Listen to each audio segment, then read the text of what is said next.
e vou compartilhar com vocês uma tela.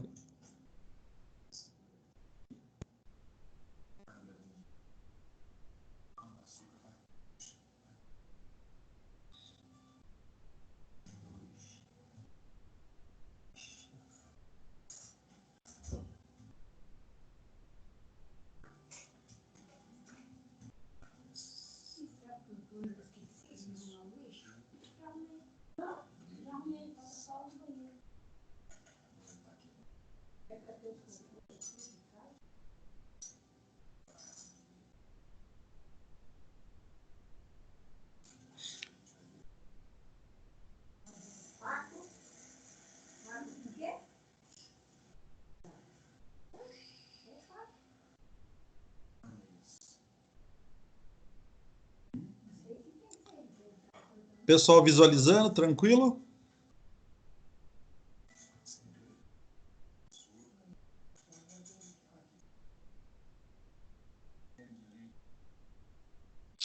Tranquilo.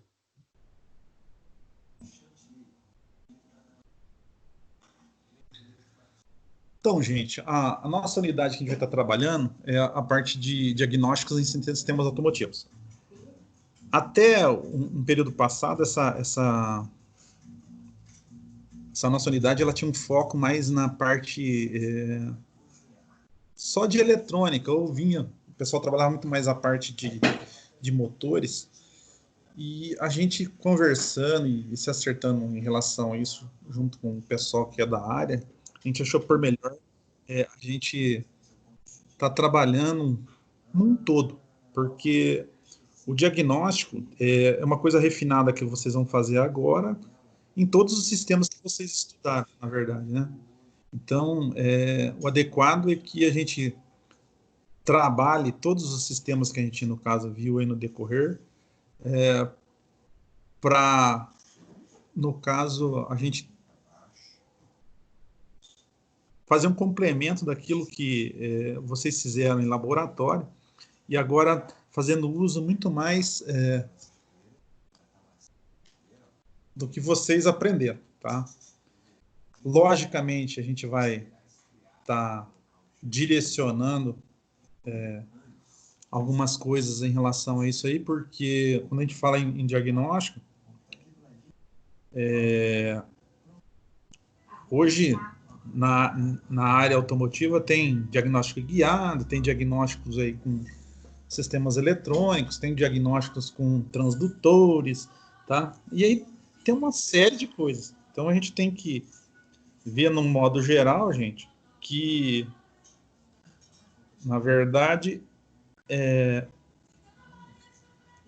cada sistema que a gente, no caso, atuou, trabalhou, ele tem uma forma que a gente vai ter que, no caso, estar diagnosticando. O pessoal que estuda essa parte de diagnósticos, eles têm algumas coisas que tem que ser revistas. É o que a gente vai estar comentando agora inicialmente. A minha proposta, eu vou mostrar para vocês o que a gente está querendo fazer para vocês estarem entendendo em relação a isso, tá? E vamos tirar umas dúvidas agora inicialmente. Tem alguém aqui, alguns perguntando no WhatsApp como é que vai ser a rematrícula. Então, a gente vai comentar com vocês em relação a isso aqui para a gente também não ficar um negócio em aberto, tá?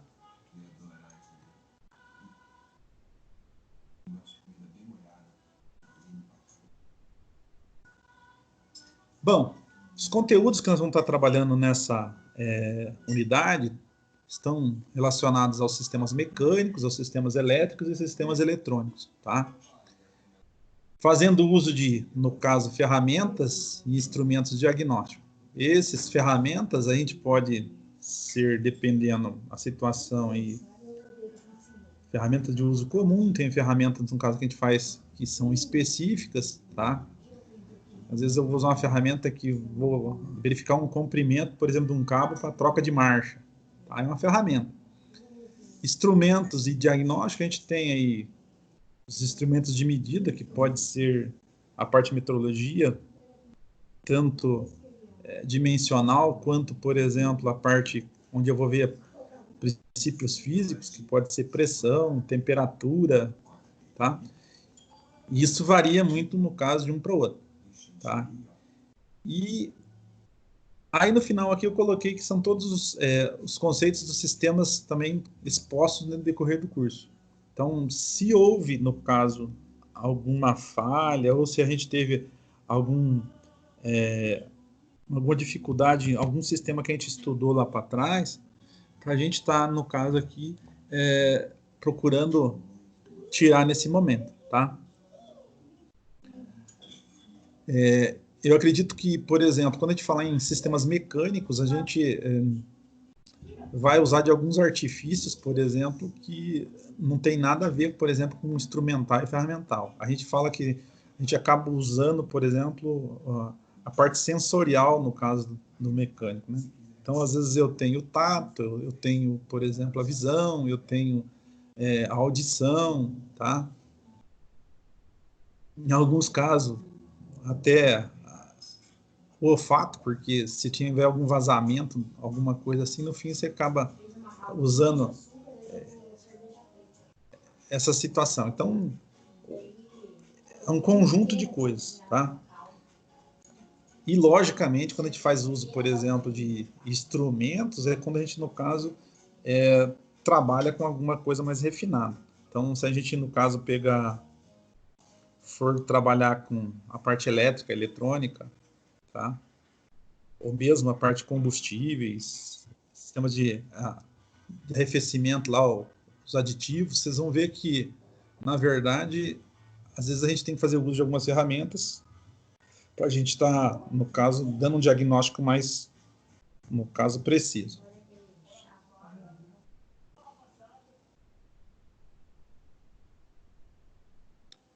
Bom, aí, dentro desse conceito, gente, nós vamos estar fazendo uso de algumas coisas, tá?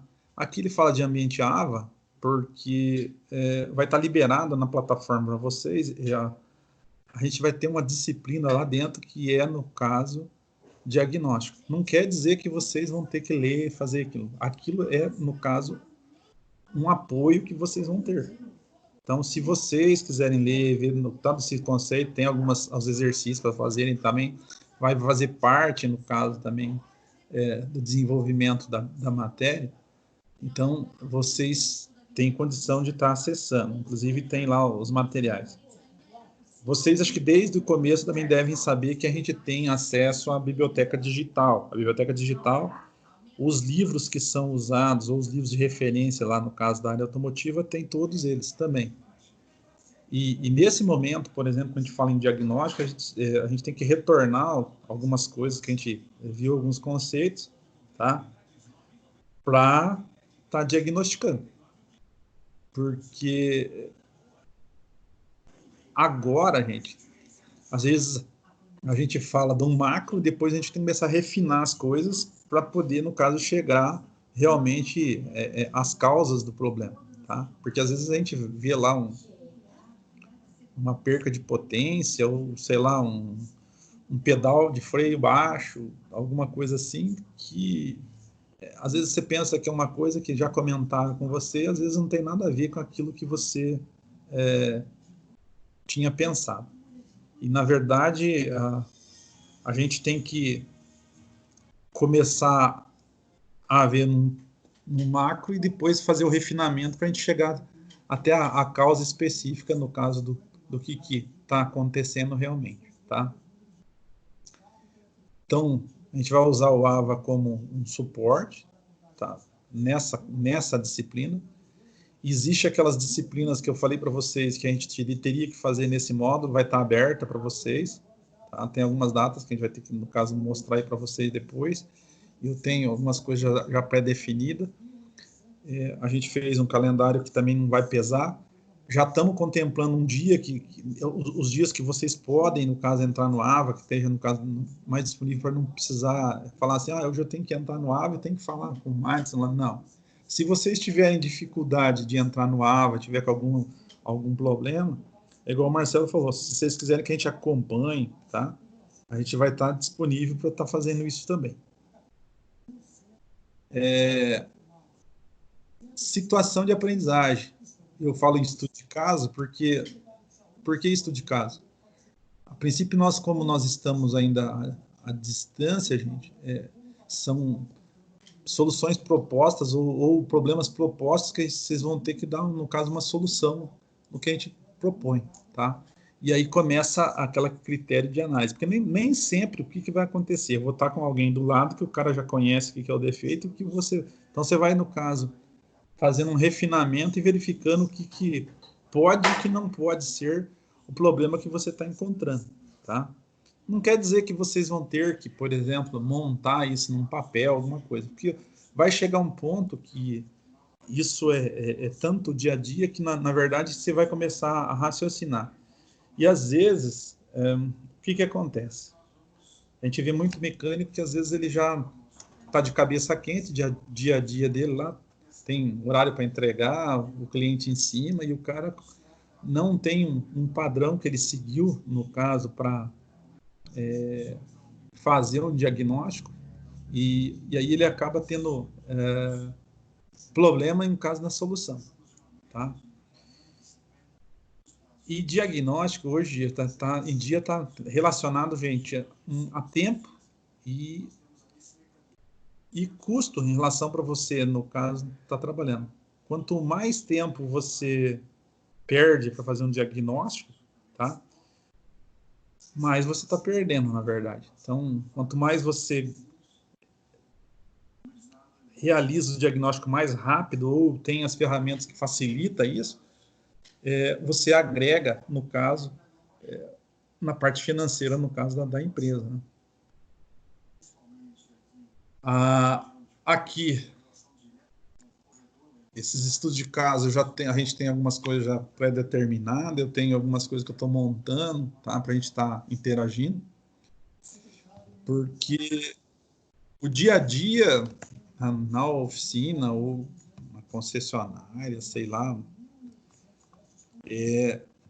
dependendo da situação, existe aquelas coisas que são o dia a dia, o normal, que você já sabe qual que é a solução, mas às vezes chega aqueles problemas, no caso, cabeludo lá, que o cara fica, no caso, com a pulga atrás da orelha e com problema, no caso, de solução. Né? Então, acaba aí, no caso, de a gente tem que ter uma metodologia, no caso, para estar solucionando isso daí.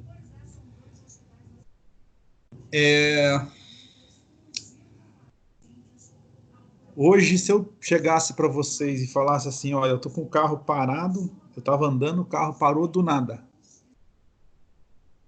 O que eu ia fazer se eu chegasse para solucionar um problema desse, se ele chamasse você lá para verificar esse carro?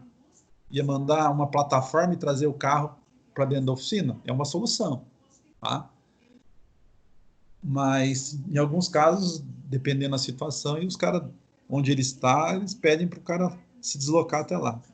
Então, não é hoje mais uma regra fazer isso, porque não pode ficar fazendo manutenção no meio da rua, mas às vezes acontece.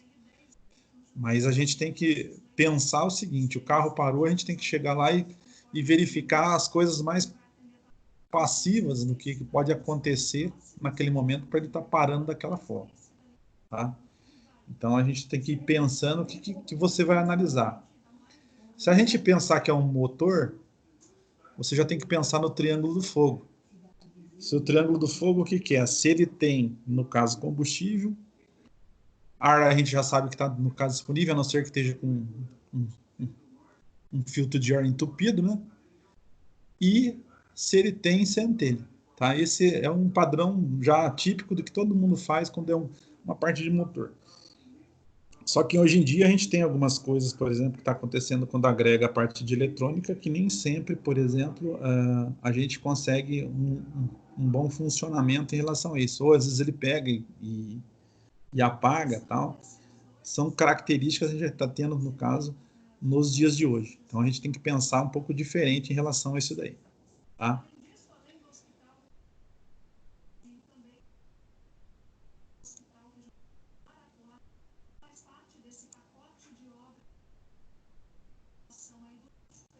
Aí, gente, a gente vai estar abordando dessa forma para ver como é que vai ser o comportamento de cada um, o que vocês vão estar pensando, como cada um pensa em relação a uma abordagem dessa forma, tá? videoaulas igual via Teams, igual a gente está comentando aqui, a gente vai poder estar conversando dessa forma. Seria o mais viável que a gente interagisse, não só eu ficar falando, né? Então, seria bom se o pessoal tivesse pergunta, tá? No caso, conversando aí, para a gente, no caso, fazer a coisa rodar mais fácil. Aí a gente tem o nosso grupo de WhatsApp, que a gente lá montei um grupo só para, no caso, estar atendendo essa disciplina. E o meu e-mail, se alguém precisar, no caso, falar em particular, ou mesmo se quiser me falar pelo WhatsApp também em particular, aí põe no... Em particular, a gente pode conversar também em relação a isso daí. Tá? Então, basicamente, nós vamos estar trabalhando dessa forma. Nós já nos planejamos para trabalhar a parte teórica agora, até uma data que a gente já está determinada, e ver a carga horária relacionada a isso também, para quando nós retornarmos, já está, no caso, aptos a estar mexendo, no caso, na parte prática, não perdendo tempo, por exemplo, de voltar e trabalhar com teoria novamente. Pode acontecer que chegue lá no momento, alguém esteja com alguma dúvida, a gente ter que, no caso, fazer uma explanação já com o material desmontado, o material estando resolvendo algum problema, assim, ou uma situação de aprendizagem, que às vezes ficou alguma coisa para trás, né, ou alguma dificuldade, a gente vai estar auxiliando. Alguém tem algum questionamento em relação à forma que nós vamos estar desenvolvendo alguma coisa? Ou acrescentar? E outra coisa, a gente já tem que ver aqui como é que nós vamos fazer as horas que nós vamos estar trabalhando. Se vocês querem fazer no horário padrão que vocês entram lá no Senai, 6h30, ou querem um pouco mais tarde, igual eu fiz hoje. Hoje eu pensei, porque eu fiz um pouquinho mais tarde, porque teve gente que naquela reunião que eu fiz com o nosso coordenador lá, teve gente que entrou depois que tinha terminado a reunião. Daí a gente conversou pessoalmente, mas a gente não havia acertado a questão de horário, tá? Então, pensando assim, se alguém tiver algum inconveniente em relação ao horário, alguma coisa assim, a gente pode, no caso, estar conversando para poder estar acertando isso daí.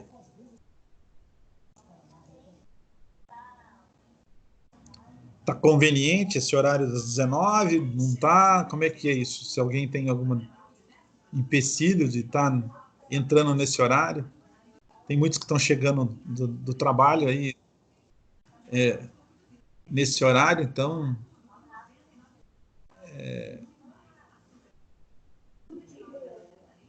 por isso que eu estou perguntando.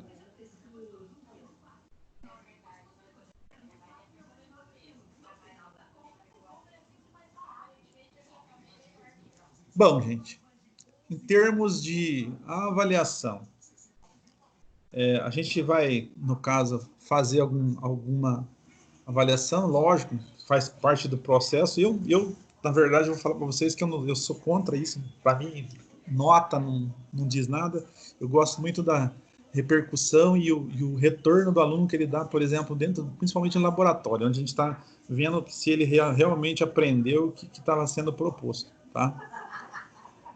E antes de a gente falar tudo isso aqui também, gente, o importante nessa disciplina que a gente vai estar trabalhando é que a parte de diagnóstica ela tem que estar muito, no caso, atrelado junto com a parte prática. Então, na hora que vocês vão fazer um diagnóstico, é importante que vocês já tenham um conceito muito bom do que é o sistema que vocês estão trabalhando, conheçam o sistema que vocês estão trabalhando, tá?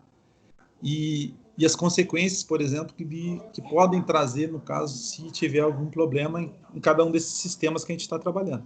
Ou tem algum inconveniente, alguma falha em cada um desses sistemas.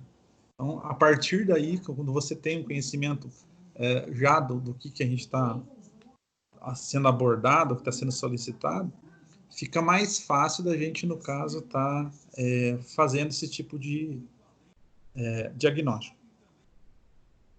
Então, a questão de avaliação tem alguma coisa teórica, participação das aulas, isso que eu estou falando aqui.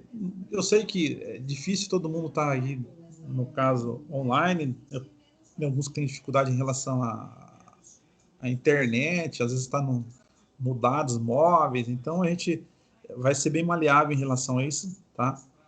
Mas o importante é que vocês estejam junto aí para a gente, no caso, estar trocando aí as informações e tirando dúvidas do pessoal, tá? Desde já, eu gostaria de saber com vocês se vocês tiverem alguma dificuldade que ficou em alguma aula que vocês tiveram para trás. Agora é o momento a gente, no caso, tá começando a dar esse suporte a vocês novamente, para a gente, no caso, tá trabalhando e vocês, no caso, agregarem tudo que a gente precisa para dar continuidade aí a essa questão, tá? O estudo de caso nas situações de aprendizagem, isso aqui é lógico, a gente dá alguma coisa que você vai ter que raciocinar, vai ter que trabalhar em cima, isso tem que ter um retorno. Tá? Então, eu acredito que é uma das formas mais fáceis da gente, no caso, estar avaliando se vocês estão realmente adquirindo o conhecimento necessário para estar resolvendo os problemas do dia a dia. Alguém quer falar alguma coisa? Tá com o microfone aberto aí?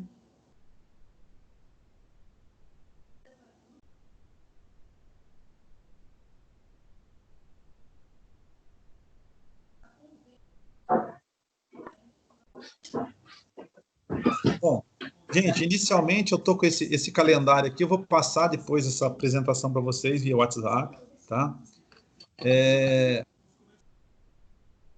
Aqui, ó, já tem algumas datas previstas para trabalho meu e no caso do Giovanni, que vai estar trabalhando com vocês aqui, e tem algumas questões já do ambiente água. Eu acredito que essa semana ainda... Alô? Pois não. Quem está falando?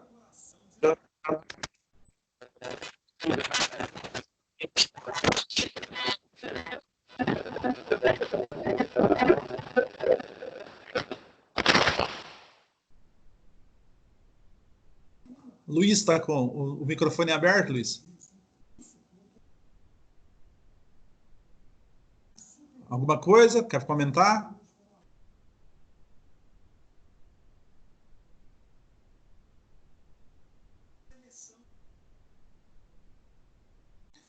Bom, gente, igual eu estou falando para vocês, isso aqui é um calendário proposto, tá? Acredito ainda que a gente terminou agora no final de semana, foi lá para Curitiba. Eu acho que ainda não está ainda lançado no SGE, não está aberto ainda essa plataforma para vocês, mas eles estão correndo lá a passos largos lá para poder deixar, no caso, em dia isso daí para a gente começar a trabalhar, tá? O que eu falei para vocês, a gente vai ter algumas datas que depois eu mostro para vocês, que as datas que a gente está vendo aqui, a questão do EAD mesmo, que já era, no caso, previsto nesse quarto período, que é a parte de tapeçaria e vidraçaria e gestão de serviço de manutenção.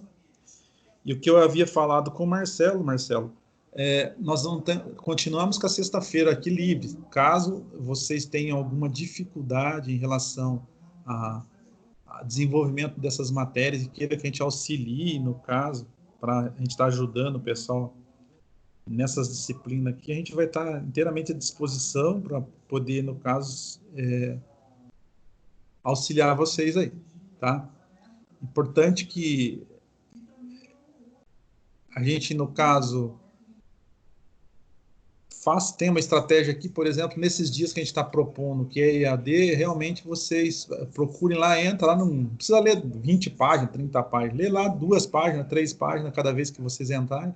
Eu acho que já é o suficiente, por exemplo, para vocês estarem chegando até as datas limites lá, que a gente vai fazer as primeiras avaliações, tem a avaliação teórica, as avaliações que vão ser feitas, no caso, na plataforma, né? E é isso que eu estou falando em relação para ninguém ser prejudicado. Se alguém tiver alguma dificuldade numa dessas disciplinas que são EAD, a gente pode estar auxiliando. Alguém tem alguma dúvida, colocação a respeito?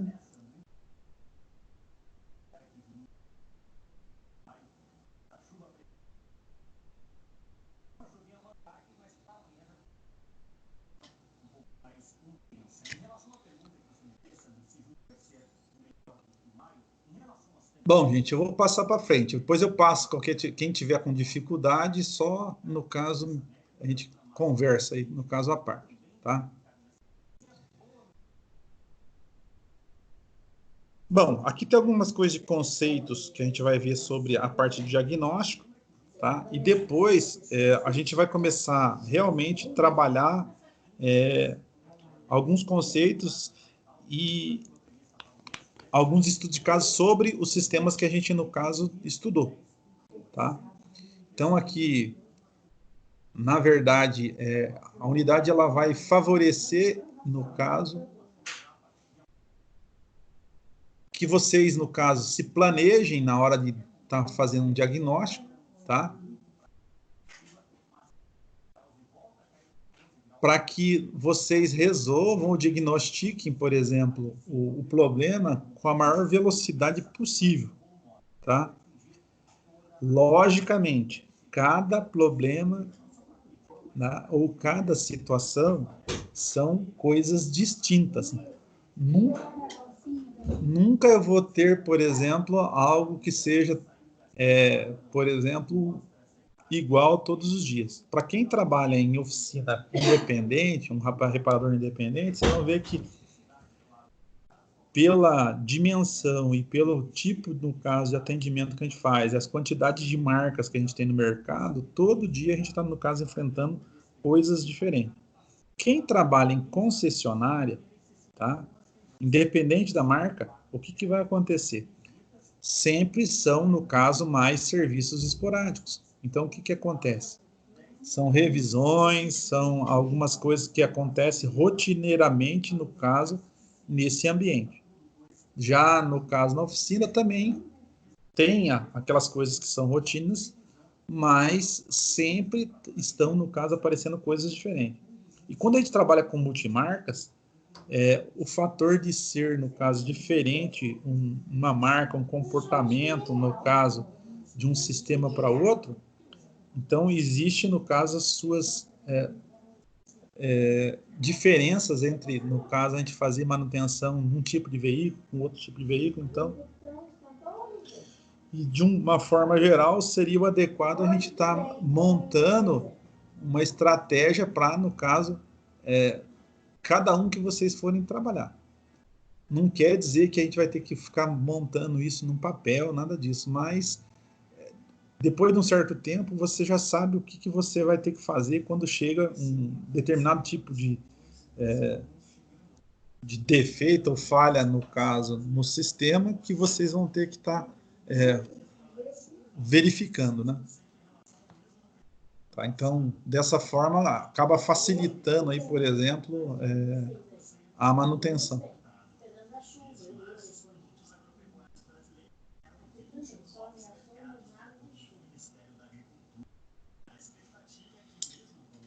Aqui, a gente já havia falado, o diagnóstico ele pode ser, no caso mecânico, pode ser elétrico, pode ser um diagnóstico eletrônico. E a gente tem que seguir uma mesma linha, indiferente, por exemplo, do tipo de falha que o veículo apresente. Se eu for, no caso, ter uma linha, por exemplo, para a atitude ou a forma como é que eu vou estar trabalhando com o sistema mecânico, também o adequado é que a gente, no caso, trabalhe com o sistema elétrico, sistema eletrônico. E geralmente a gente pega assim, a causa ou a consequência, a falha principal. Coloca e depois você começa, no caso, montar o que poderia, no caso, ocasionar aquilo. Então, começa a fazer esse delineamento e começa a colocar e fazer as suas verificações, né? No caso, no conjunto, até achar. Se eu tenho, no caso, em mãos, algum instrumento eletrônico ou instrumento mecânico, tá? Ou algum instrumento analógico, digital, que possa, no caso, facilitar esse tipo de diagnóstico, a gente acaba fazendo uso disso daí, tá? No meio do grupo aqui tem muita gente que trabalha com mecânica já, não? Algum de vocês?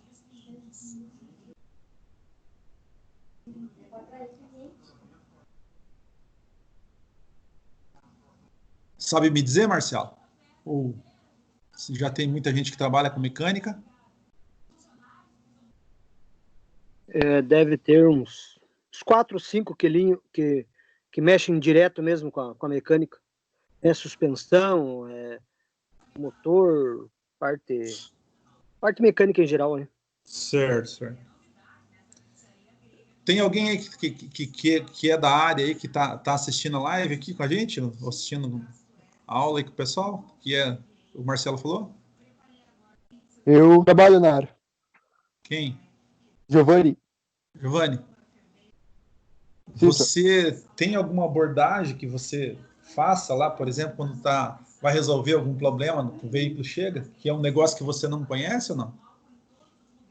Quando eu não conheço o problema, dependendo se for elétrico ou mecânico, o mecânico a gente procura olhar, né, ver se consegue fazer um diagnóstico mais visual. Mas quando o problema é elétrico, eu procuro ver se eu acho o esquema elétrico e tudo mais, ou passo o scanner direto para dar um caminho melhor. Ó, legal isso que você está fazendo. Já tem um processo que você já utiliza. O que é bom a gente ficar sabendo hoje em dia em relação por exemplo, a parte de diagnóstico, quando a gente vai fazer, é que o que está acontecendo hoje? Os sistemas mecânicos eles estão muito interligados com os sistemas, no caso, eletroeletrônicos, né? Então, às vezes eu posso ter, no caso, um problema mecânico que ele pode estar repercutindo num sistema eletroeletrônico e às vezes eu posso ter um problema, no caso, elétrico-eletrônico que pode estar repercutindo num sistema mecânico. Aí depende, no caso, logicamente, o que você está fazendo, tá? E como a gente está falando aqui em relação aos conjuntos de sistemas, no caso, integrados, a gente vai ter que começar a fazer, igual você está comentando, né? Quando é sistema mecânico, é aquilo que eu falei para vocês, vai usar vai acabar usando, no caso, algumas coisas que é o normal que a gente fala. Eu falei, usar tato, usar visão, cheiro. Então a gente começa a ver essas coisas. O ruído, por exemplo, o cara chega e fala, tá com ruído no meu carro, assim, assado, tá? Existe instrumento que eu posso, no caso, analisar ruído? Existe, tá? Mas nem toda oficina tem um negócio desse. Então, se a gente for, no caso, nos atentar em ter também todo e qualquer equipamento, também não seria o adequado. Mas existe condições que a gente pode, no caso, até estar utilizando aí de alguns instrumentos para verificar alguns tipos de ruído. Existe aí o estetoscópio, que é um instrumento, no caso, de uso, no caso, não só no automotivo, mas também usa, por exemplo, em medicina. E a gente vê, no caso, a gente consegue filtrar mais, ou, no caso, vamos colocar onde que está sendo propagado com maior facilidade o ruído. Então, aí a gente vai começar, no caso, a ver que tem condições. Algum de vocês já fez uso do vacômetro aqui? Giovanni já fez, Giovanni? Uso de vacômetro ou não? Não, professor. Não. Nunca Mas usei. o pessoal sabe para que serve? Sabe para que serve isso aí, ou Giovanni? Não. Não sei. Talvez eu saiba, mas pelo nome eu não tô. Tá. Alguém mais aí conhece aí, fora o Giovanni, tem mais alguém que está lá na sala aí que também está no ramo aí que trabalha com isso? Não conheço, não. Não? Não. Então, gente, o vacômetro, na verdade, quando vocês vão medir, por exemplo, a pressão ou a depressão num coletor, vocês vão usar essa ferramenta. Mas aí ele fala assim, mas por que eu vou saber disso? Então, vamos pensar assim, se eu tiver um sistema eletrônico, eu entro com o scanner lá, ele vai falar para mim que o carro não está no ponto. Tá? O cara colocou a correia dentada fora do ponto, está com uma válvula torta, alguma coisa assim. Por que ele faz esse parâmetro? Por que ele me dá esse parâmetro, por exemplo, no scanner? O que vocês acham? Alguém sabe me dizer aí? Então eu tenho lá um scanner, o scanner fala para mim, olha, a depressão do coletor não está dentro, no caso, do especificado, ou ela está, no caso, abaixo do normal, tá? Isso quer dizer que está dando uma entrada de ar falsa. Quando ele dá entrada de ar falsa, tá? O vácuo do motor é prejudicado. O motor, ele ele gera o quê? Uma pressão negativa. Então, porque o motor aspira, não é isso? Então, quando está funcionando o motor, ele gera um vácuo, então eu vou ter, no caso, uma pressão, uma depressão, na verdade, ali, de mais ou menos em torno de 460, 480 milímetros de Hg. Se vocês abrirem a borboleta de aceleração, cai esse vácuo. Se vocês tiverem uma entrada falsa de ar, vai cair esse vácuo. E uma das formas, por exemplo, que a gente tem de referência disso é o coletor, no caso de emissão. Não tem um sensor de pressão absoluta, que o pessoal fala tanto na injeção? Tem, não tem, Giovanni? O MAP lá que o pessoal fala? Tem, professor. Então, o MAP, ele toma como referência justamente isso, no caso lá, o vácuo do motor, tá? Ou a depressão criada, e quando a gente, no caso, altera isso daí, pode ser um problema de entrada de ar falsa, pode ser um problema de sincronismo de motor. E aí, por outro lado, eu estou falando num sistema eletrônico, mas se eu tivesse um sistema mecânico e eu não quisesse ver isso daí, eu quisesse ver isso, ver se está, no caso, em sincronismo, ou se ele está com uma entrada de ar falsa, alguma coisa assim, pelo um coletor de admissão, ou sei lá, pela uma mangueira, alguma coisa. Se ele não gerar ruído em função, no caso, da depressão criada, ele pode estar subiando, alguma coisa assim, é só eu entrar com o vacômetro, se o vacômetro não, no caso, gerar a pressão necessária, eu sei que aquilo lá está com uma entrada de ar, no caso, falsa no circuito. Outra coisa, esse mesmo vacômetro, eu posso utilizar ele, por exemplo, para testar a integridade de um servo-freio. Eu tenho o servo-freio lá, mas o servo-freio, na hora que ele está ligado, a marcha lenta está irregular. Tá? Aí o cara fala assim, mas como que acontece isso? Porque eu tenho uma entrada de ar falsa que não está sendo, no caso, corrigida pelo sistema. Então, é uma forma que eu vou estar, no caso, verificando, através de um instrumento, tá, de diagnóstico, que há um problema, por exemplo, no hidrovácuo ou no servo-freio do motor. Então, só para vocês se parabenizar, eu estava falando aí de vacômetro e tal, mas a gente pode ir usando dessa forma. E o vácuo também, gente, para quem é um pouquinho mais das antigas e queira, por exemplo, acertar marcha lenta de carburador, no vacômetro você deixa ele 100% em cima, no caso da relação estequiométrica. Porque quando você acerta ele vai dar você, no caso, abrir demais ou fechar demais a agulha ou o parafuso de regulagem da mistura, ele vai alterar totalmente o vácuo que a gente tem dentro, no caso, do coletor de admissão. Então, usando de alguns instrumentos que o pessoal pensava que não tinha recurso lá antigamente, o pessoal usava esses recursos aí para estar acertando, no caso, todo o sistema. E agora, mais recente, o que os caras estão fazendo? Não estão usando nem o scanner, nem esse vacômetro. O pessoal está usando muito osciloscópio com transdutor. Então, quando eu pego um transdutor, eu posso, no caso, pegar se ele está com problema de assentamento de válvula, ele pode estar com problema, no caso, de sincronismo de motor, tudo em função, no caso, de diferença de perca de depressão no coletor. Então, em função disso daí, eu consigo, por exemplo, através de um equipamento eletrônico, estar verificando, no caso, a integridade, no caso, do funcionamento do motor.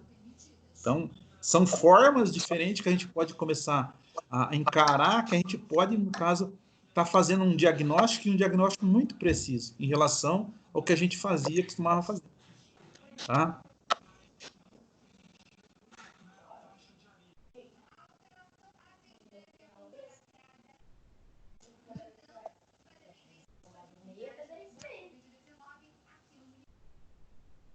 Bom, aqui, gente,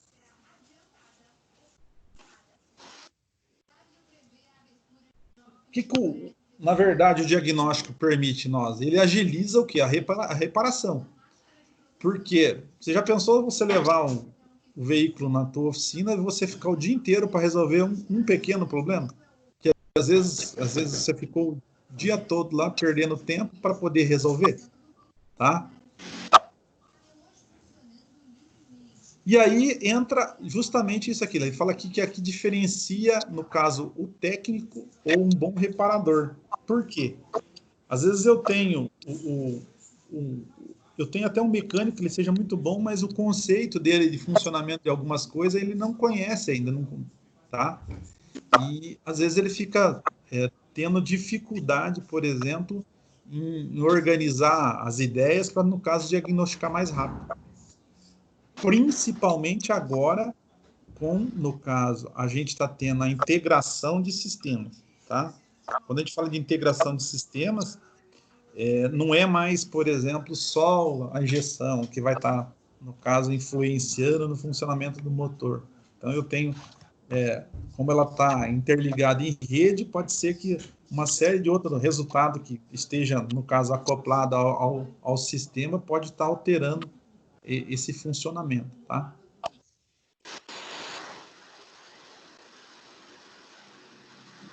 Aqui, além disso tudo, no mercado de trabalho, pois, para realizar o diagnóstico correto, ele deverá ter conhecimentos e habilidades para colher resultados precisos e consertar qualquer tipo de falha ou avaria. Então, o que diferencia, no caso, geralmente a gente fala, a gente tem bons profissionais que trabalham, no caso, né, na oficina independente, a gente tem bons profissionais que trabalham, por exemplo, na concessionária. Qual que é a diferença do cara que trabalha na concessionária com o cara que trabalha, por exemplo, na oficina independente? Alguém sabe me dizer aí, não?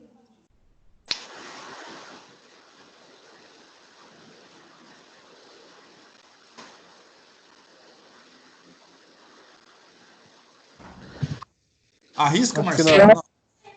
Hã? Eu vou falar. Olha lá. Né? Na concessionária, você tem todo o suporte técnico, né?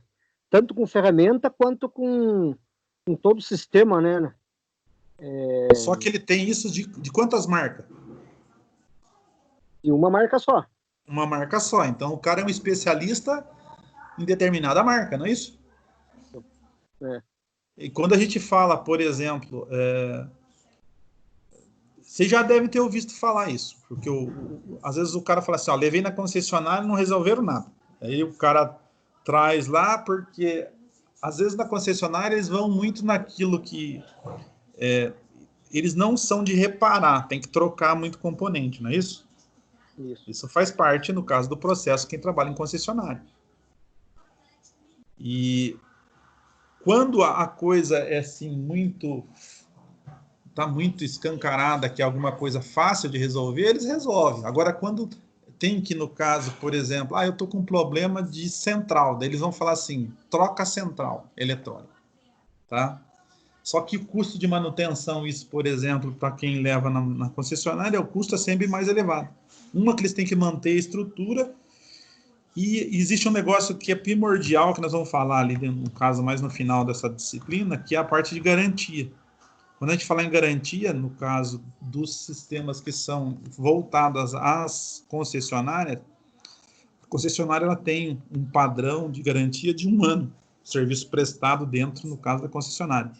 Diferente do que você fizer aqui, por exemplo, aqui como um manutenedor independente. Mesmo que você utilize, no caso, uma peça original de fábrica, tá? Ou de reposição original de fábrica, o que vai acontecer? A durabilidade, ou se não, a tua garantia vai ser só de 3 meses. É o que o PROCON manda, não o que estabelece, por exemplo, porque a partir do momento que você tirou a peça de dentro, no caso da concessionária, e você, como no caso, o manutenedor aqui independente, a peça passa a ter 3 meses de garantia, não mais 1 ano, igual quando ele é aplicado dentro da concessionária. São alguns fatores aí que pegam nessa questão de questão de garantia do PROCON em relação a você fazer na concessionária ou não. Eu falo, por exemplo, igual que você colocou lá, logicamente, o cara para ter uma concessão, ele tem que estar apto a fazer, no caso, a manutenção de todos os veículos que estão saindo constantemente de fábrica. ele tem que estar atualizado, igual você falou que tem que estar lá todo aquele know-how de ferramental, instrumental, tudo disponível. Ele vai ter um contato direto com a fábrica em relação, por exemplo, à atualização, no caso de instrumental, atualização de material didático, as apostilas, os manuais, vão estar tudo em mãos. Tá? Já no caso, o pessoal que trabalha na linha independente, a gente fica dependendo, ou você adquire algumas coisas e tem um gasto maior, ou, em alguns casos, a gente tem que acabar executando um reparo sem ter, no caso, a devida conhecimento, no caso, mais específico de algum conjunto. Tá? E é lógico, você trabalhando no setor independente, igual eu falei, você passa a ser genérico, é como um clínico geral, então tem que conhecer tudo. Então, a parte de diagnóstico, vocês vão ter que fazer muito mais bem feita para poder solucionar um problema do que, por exemplo, quando o cara tem lá, trabalha dentro de uma concessionária. Eu não sei, o pessoal que trabalha, se já ouviram falar, eu tenho, por exemplo, os scanners que são, no caso, ou os rastreadores que são proprietários, que são do própria marca, no caso, e tem os multifuncional. Qual que é a grande sacada? Qual que é a diferença entre um e outro? Alguém sabe me dizer ou não? Giovanni, já trabalhou com isso aí já ou não? Eu já vi que tem scanner específico para marca, né? Ele tem uns que já são meio que pega geral, né? Tipo, lá a gente usa o raster da Tecnomotor e ele pega em vários caminhonetes. Porque quando eu trabalhava com caminhão diesel, tinha uns scanner que era específico para marca, né? Volvo. Tipo, o VCADs, né? Que usava só para Volvo, isso assim diante. No caso da Volvo, os caminhões, eles até vendem desse jeito. Agora, por exemplo, da linha... Até tem agora, eu vou falar para vocês, mas está vindo muita coisa de fora. Algumas linhas específicas. O pessoal que trabalha aí, por exemplo, com configuração de central, algumas coisas assim, tem gente que está comprando alguns equipamentos que são específicos, por exemplo, da marca. Por que isso, gente? Porque o software proprietário, ele te dá muito mais rastreabilidade, no caso dos conjuntos, do que a gente ter, no caso, um software, no caso, multifuncional. O multifuncional, ele mostra ali o que é o essencial. Se você precisa fazer, no caso, algum ajuste fino, alguma coisa no sistema, às vezes os multifuncionais não fazem, tá? É um problema que a gente tem sério em relação a isso daí. E, logicamente, quando você pega um multifuncional, que ele começa a prometer demais, que faz isso, faz aquilo, faz não sei o quê, faz não sei o quê, não sei o quê, às vezes tem uns que não fazem tudo aquilo que eles falam que promete que faz. Tá? Não sei se vocês já pegaram dessa forma também. Então, isso é um problema para quem está diagnosticando, na verdade. Né? Então, de repente, você fica refém de alguma coisa ali, e quando você bota fé que às vezes é aquilo, acaba não sendo. Né? Então, eu acabo tendo alguns problemas em relação a isso daí. Mas é isso mesmo, Marcelo. A gente tem aqui suporte quando a gente tem da concessão ou do fabricante é bem maior do que a gente... Isso está diminuindo bastante, porque o sistema de manutenção aqui no Brasil também está passando por uma modificação. Tá? A DAF, por exemplo, foi um dos exemplos.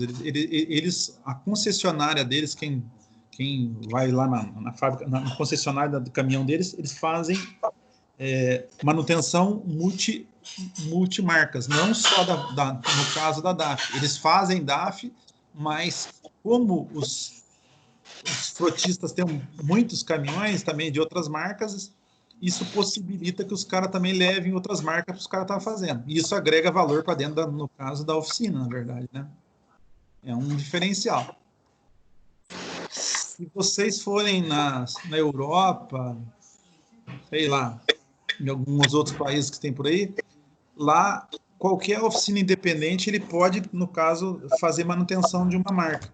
Só que para fazer isso você vai ter que, na verdade, fazer os cursos que a marca, no caso, disponibiliza. Tá?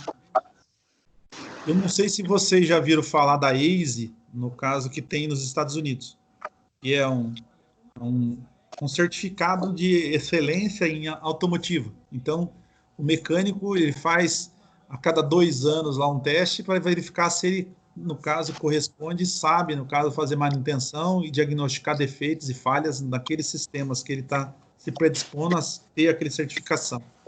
Tá?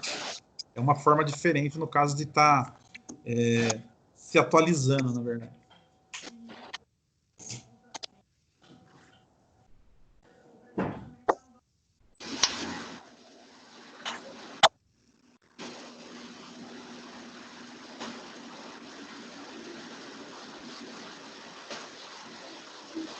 Ó, aqui fala que nós vamos ter que aprender a interpretar cada tipo de diagnóstico. Então, por que cada tipo de diagnóstico? Às vezes eu posso fazer um diagnóstico, por exemplo, que eu vou estar utilizando, no caso, um manômetro. Esse manômetro eu posso estar verificando, por exemplo, pressão de cilindro, tá? Ou a taxa de compressão do cilindro. É uma coisa.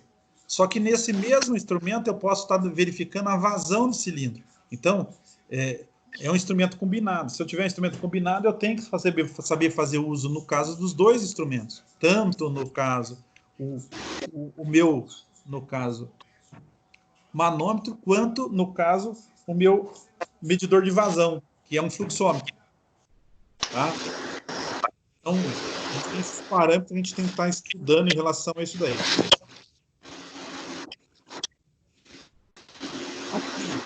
Uma metodologia, no caso, ou um método diagnóstico, tá? Que a gente vai aplicar. Ferramentas, instrumentos, no caso, que a gente tem, no caso, também utilizar para fazer, né? E aí, aquela questão que eu falei, no caso, de garantia para vocês. A pior condição que a gente tem numa oficina, o que é? Retorno de serviço. É ou não é? É bom voltar a serviço, Marcelo? Não, né? De jeito nenhum.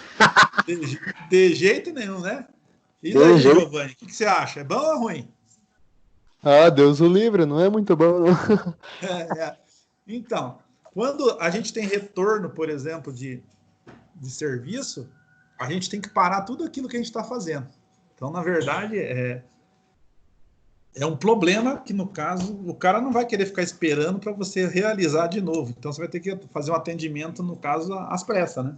E aí acaba atrasando tudo aquilo que você está fazendo, né? E, às vezes, pode ser até um erro, no caso, de um diagnóstico que você fez lá inicialmente, que repercutiu nessa questão de um retorno para dentro da oficina. Então, a gente tem que tomar cuidado em relação a isso daí, gente. Tá?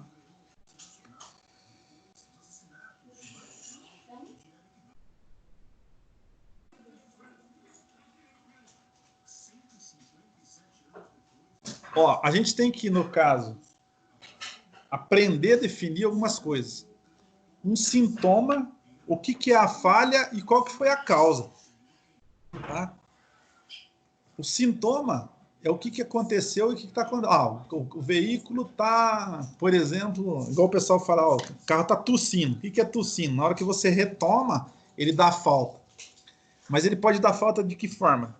Só de combustível, ele pode dar falta, por exemplo, no caso de entrada de ar e dar excesso.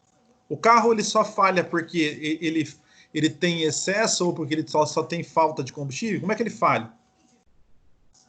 Ele pode ter uma falha elétrica, por exemplo, de uma vela de ignição que está dando fuga de corrente, tá? De um cabo de vela, ele pode dar fuga de corrente, tá? E aí o que a gente fala? O que é causa? Causa é o que fez dar aquela falha. Então, de repente eu tenho um cabo que está com, sei lá, o isolador danificado. Eu tenho, no caso, uma vela que ela está desgastada, em vez de a centelha pular na parte interna, ela quer pular na parte externa, que a corrente elétrica é sem vergonha, ela sempre procura o lugar mais fácil de ela correr. Então, a gente tem que pensar assim. Quando a gente começa a fazer o diagnóstico, tá? Tem coisa que é rotineira, o cara chega lá com o carro falhando, você verifica lá que tá está dando fuga de corrente pela vela. O mais adequado, no caso, é você substituir vela e cabo. Tá? Tem muita gente, às vezes o cara vai lá e troca só a vela e resolve o problema. Por quê? Era só uma vela que estava, por exemplo, desgastada. Mas, como houve a fuga de corrente, já comprometeu, por exemplo, toda aquela parte de isolamento elétrico que a gente teria, no caso, no conjunto. Tá? Então, a gente, pensando assim, a gente tem que começar a definir na parte, no caso, no diagnóstico de falha, o que é sintoma, o que é falha e o que é a causa, no caso disso daí. Tá? E aqui a gente tem algumas definições em relação a isso. Tá? A gente tem aqui que a própria palavra diagnóstico, tá? Ela refere-se à causa de um problema. Tá? Então, quando a gente está diagnosticando, a gente está verificando um problema, na verdade, que está acontecendo. A estratégia, tá? Qual que é a estratégia que a gente tem que pensar? A gente tem que fazer assim, ó, eu vou fazer certo na primeira vez, para evitar o quê? O retorno, tá? Outra coisa que a gente prima, fazer ou realizar o serviço com o menor tempo possível, tá? Por quê? Eu agrego valor. Quanto mais eu trabalhar mais rápido, mais eu posso, no caso, produzir. Se alguém aqui trabalha por tempo, tá? É até um negócio interessante. Quer ver? Marcelo, é melhor trabalhar numa tabela tempária ou serviço pré-estabelecido, como se fosse uma... Ó, quanto fica para fazer embreagem? 150, 300. Será que isso é justo para você e justo para o tal do cliente? Qual que seria o mais adequado? Uma tabela tempária ou no caso, o trabalho feito? Eu vejo, assim, como experiência própria, depende muito do serviço. Como você fala aí, de embreagem. A de embreagem, você pode levar 2, 3 horas fazer embreagem, e aí você cobrar 100 a 150 a hora, você vai ver lá, passou 3 horas, mas 450. Tudo bem, você dá um desconto, né? Agora, dependendo aquele carro que veio para fazer embreagem, ou não veio a embreagem certa, ou te mandaram a embreagem errada, e aquele carro já, de vez de 2, 3 horas, fica na tua oficina, já levou 5, 7 horas, ou de repente já passou para outro dia, e você já ficou com o carro atrapalhando dentro da oficina. Então, varia, né? Agora, esse critério aqui, gente, a gente fala assim, a maioria das concessionárias trabalham com tabela tempária. A maioria, não quer dizer que todas elas. Existe até uma situação que às vezes eles fazem pela tabela tempária, depois dá o desconto, cai lá num valor, no caso único, lá o trabalho feito, né? Hein, Madison? Dá o desconto da mão de obra daí. E o duro que é isso mesmo, gente. Aí quem acaba, no caso, tomando na cabeça é o mecânico que está trabalhando, né? Mas, gente, ó, essa questão aqui é um negócio assim... Quem trabalha com tabela tempária, vocês vão ver que os valores falam assim, nossa, mas é muito pouco, é muito pouco. Só que é assim, tabela tempária, eles não fazem, por exemplo, fazer embreagem é tanto. Às vezes o fazer embreagem, as horas da embreagem, você vai falar assim, não, mas deu só isso aqui, não, nossa, vou trabalhar de graça. Só que quando eles falam que você vai ter que colocar, tirar agregado, fazer isso, cada item que você for agregando, eles vão colocando os valores.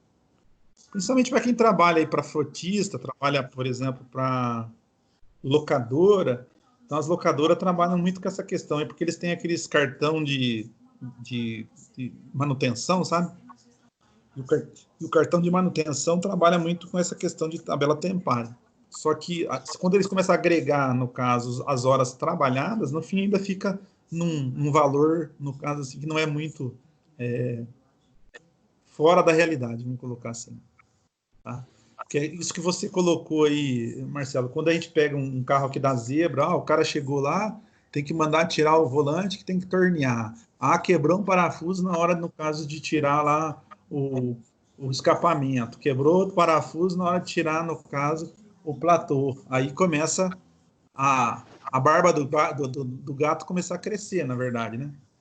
Porque aquele velho ditado, aí você fala assim, eu estou perdendo dinheiro, não estou na casa trabalhando, né? Mas, logicamente, isso aí vai ficar muito naquela questão de quanto o quanto você está trabalhando e outra, também a questão se está faltando, no caso, serviço na oficina, tem tudo isso também, né?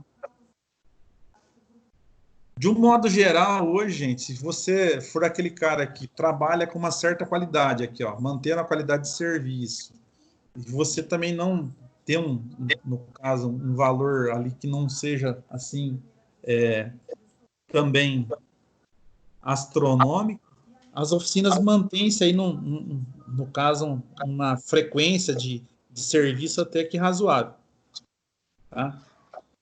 Então, o adequado para quem trabalha com isso aqui também é fazer uma média e verificar como é que está, no caso, a questão de valores que o pessoal está cobrando aí fora também, né?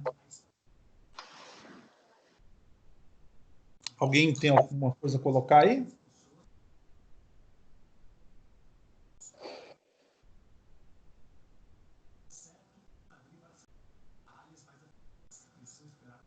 Eu vejo assim uma questão, ela como eu podia dizer, porque o mecânico que se preza, ele quer valorizar tua mão de obra. Certo. O tempo que vai levar, quer fazer bem feito para agradar o cliente, para deixar bem feito para o cliente não ter que voltar, não ter que perder tempo. Certo. E aí a concorrência vem, quer fazer um preço mais baixo porque meu vizinho cobra muito caro e aquele cliente, não, eu vou lá no mais barato porque vai fazer o serviço do mesmo jeito, né?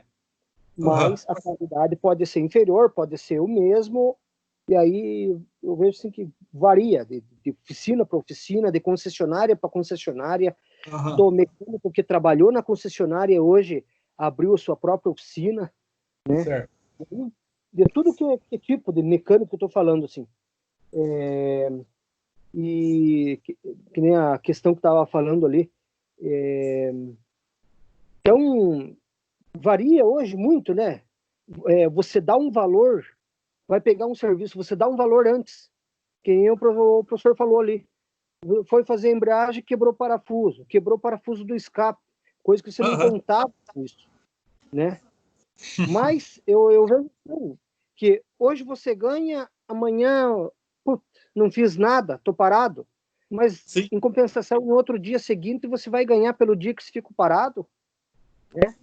E às vezes, aquela coisa, chega porque às vezes o próprio cliente, às vezes o cliente até de outra oficina que não era teu cliente, ele acaba se entregando. Puta, fui em tal oficina, ninguém resolve para mim, não vou mais lá, não gostei do serviço, eu quero que você faça. Você vai lá, de primeira, com aquele teu conhecimento básico, você resolve a situação do cara, o cara sai faceiro, cobrou o justo e necessário, e aí ele sai contente, você contente, porque você ganhou um cliente e ganhou confiança também. Então, conta tudo isso, né? Hoje em dia, eu vejo assim que você não leva a ferro e a fogo. Você tem que ser, tem uma palavra certa para dizer, maleável, vamos dizer maleável. assim. Né? Porque hoje você perde um cliente, amanhã você ganha 2, e assim vai. O que eu ia falar para você? Uma coisa que é comum aqui. Alguém de vocês trabalha com mecânica pesada? Eu não. Não. Só carro leve. A mecânica pesada... Já trabalhei. Tá. Quem? O Giovanni? Isso, Você entra aí na Souza Naves, se você pegar lá no começo da Souza Naves e vem bater aqui no contorno, você vai encontrar quantos preços de fazer rodão aí? Nossa Senhora. Hã? E esse é um negócio assim meio estranho, porque às vezes tem lugar que o cara... Eu já vi falar que os caras cobravam 15 para fazer um negócio desse. Só para vocês terem ideia. Tá? Agora deve ser mais caro, mas logo que eu cheguei aqui, tinha um cara que cobrava 15, 20 para fazer um rodão. Imagine o cara pegar uma carreta com, no caso, 9 eixos, 18 cubos para fazer e freio. O cara vai trabalhar o dia inteiro. Se você for ver, não é barato. O cara somando tudo vai dar um valor até, mas é um serviço extremamente pesado, né? Só que é assim, aí você pega outras oficinas que cobra, por exemplo, um cobra 20, o outro vai cobrar 80. Mas por que essa outra cobra 80? Que às vezes o que acontece? Vocês já viram o cara escorregar a roda, no caso, em cima de prancha ou de tábua com graxa, não? Você já viu isso aí, Giovanni? Já. Bastante. Bastante. Se o cara não tomar cuidado, o que vai para o espaço lá com aquela escorregada? Fala para mim. Se ele não acertar a altura do retentor na entrada do cubo, o que acontece com o retentor? Estoura o retentor. Hã? Já tem que tirar e revisar tudo, olhar o rolamento, trocar o retentor, já agrega mais uma mão de obra. E se ele, na hora de colocar, pegar e raspar o retentor naquela rosca de entrada lá, o que aconteceu com o retentor? Já era. Já era, né? Aí é aquele velho ditado. O cara vai falar assim, não, mas o cara vai rodar montando, daqui a pouco ele volta aqui, tá estourado, não dá nada, nós troca de novo, não é assim? Pior que é verdade. O pior que é verdade, né? É que não é um serviço brutal, gente. É um serviço brutal, e aí o que acontece? O cara, para ganhar tempo, ele faz essas questões de escorregar na tábua, não quer comprar um macaco para erguer, alguma coisa assim. E aí o custo também ele joga lá embaixo, porque daí ele tem bastante gente para estar fazendo. Outra coisa, quem mexe com freio de caminhão, às vezes o cara mexe tudo e esquece de ver embuchamento, por exemplo, do S, embuchamento, no caso lá da carcaça, no caso onde vai os sapatos de freio. Então, são algumas coisas assim, por exemplo, do dia a dia, tá? E isso é um diferencial para quem está trabalhando, porque, na verdade, se você, no caso, fizer um troço, você pode até demorar mais, mas na hora que você entregar para o cara e ele vai ter uma durabilidade maior, no caso, aquela manutenção que você fez, ele vai falar assim, não, agora você cliente desse cara. Acaba ganhando na questão da qualidade. É o que o Marcelo estava falando aí. Tá? E ter um preço, no caso, que também não seja exorbitante, né? Tem tudo isso.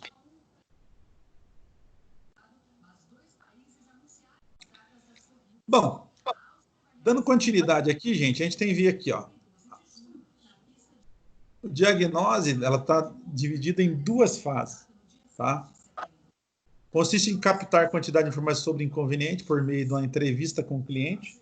Então, muitas das vezes, o que realmente vai te contar o que é, às vezes é o próprio cliente, operador, motorista, o que for, tá? Porque não sei se já aconteceu com vocês. Às vezes o cara reclama para você, você não conversa com ele, fala, ó, tá com barulho em tal lugar. Aí você anda com o carro, nunca viu o barulho. Ou anda lá com a caminhonete, de onde que o cara tá achando barulho? E às vezes pode ser numa rotação que ele anda, tá? A forma de dirigir, tá? Então, depende muito isso daí, né?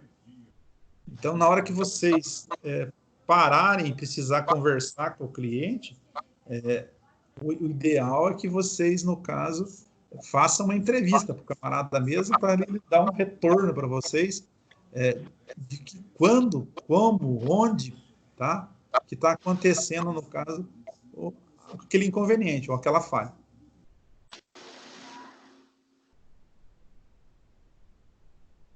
E aqui, outra coisa que eles também colocam aqui, que é fazer uso, no caso, de ferramentas, no caso, para diagnóstico. Quando eu tenho isso em mãos, a melhor coisa a fazer é isso, tá?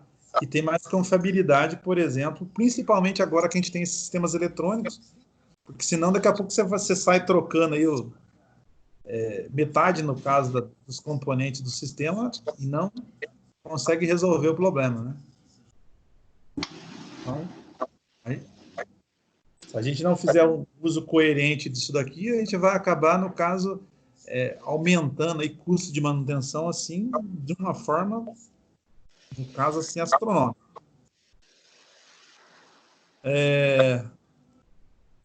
Giovanni, você que trabalha com injeção, qual que é a sensor que mais o pessoal fala que dá defeito?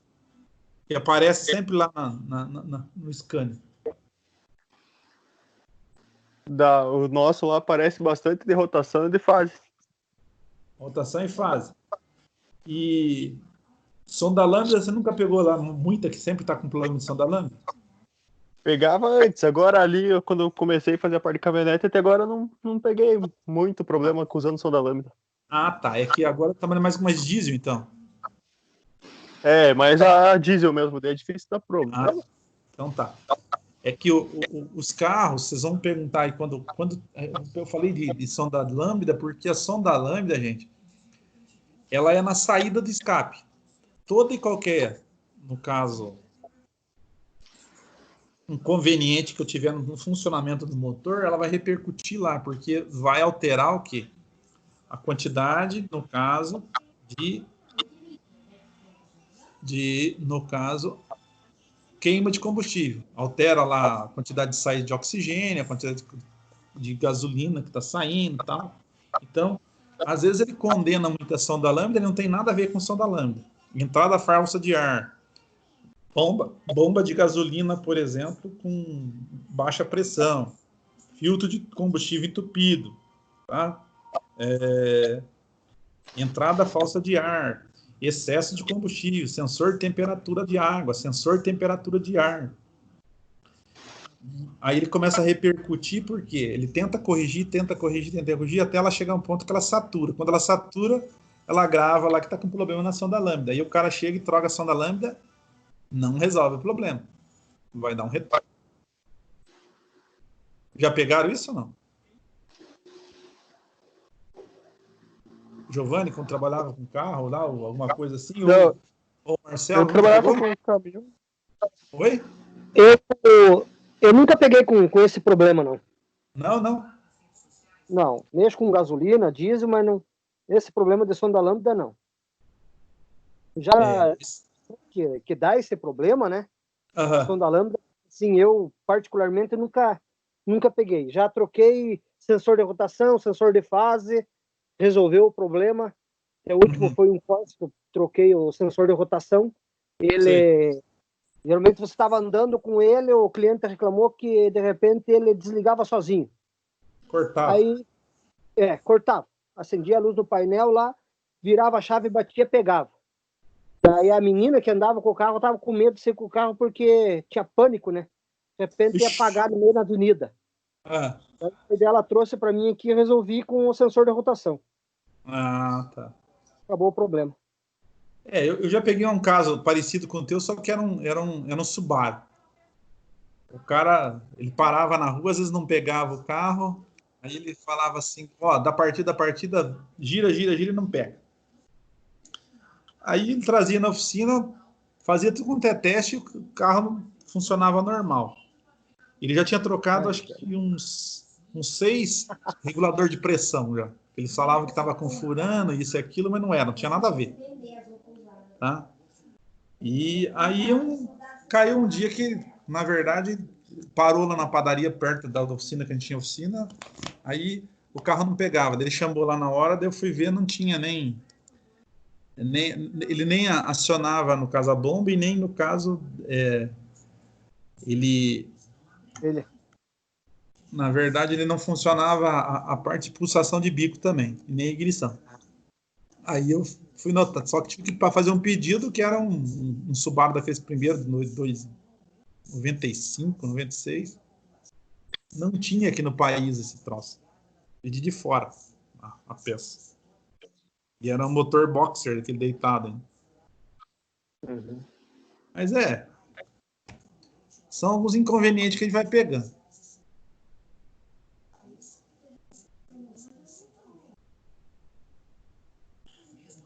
Aqui, gente, sintoma é a forma como que a anomalia se manifesta, tá?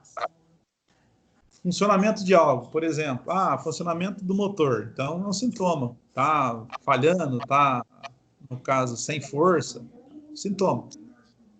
E ele é percebido ali, ó, audição, visão, corrosão, sujeira e outros tipos de percepção. Quem já pegou junta de cabeçote, por exemplo, do motor AP aí, queimada? Pegou já, Marcelo? Já. Qual que é o retorno que você tem? O que fazia de diferente? Ou ele pode falhar, se for de cilindro para cilindro. Certo. Se for de cilindro para passagem de água, ele vai jogar água no reservatório da água, fazer pressão no sistema. Sim. Ou, se for para passagem de óleo, ele passa água pro óleo. Certo.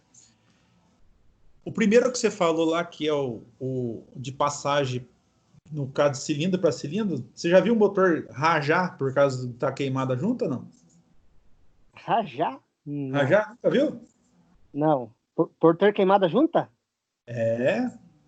Só que assim, você acelera forte, não é que ele tá rajando, é o ruído, a ressonância que dá. Ele parece que o motor tá batendo.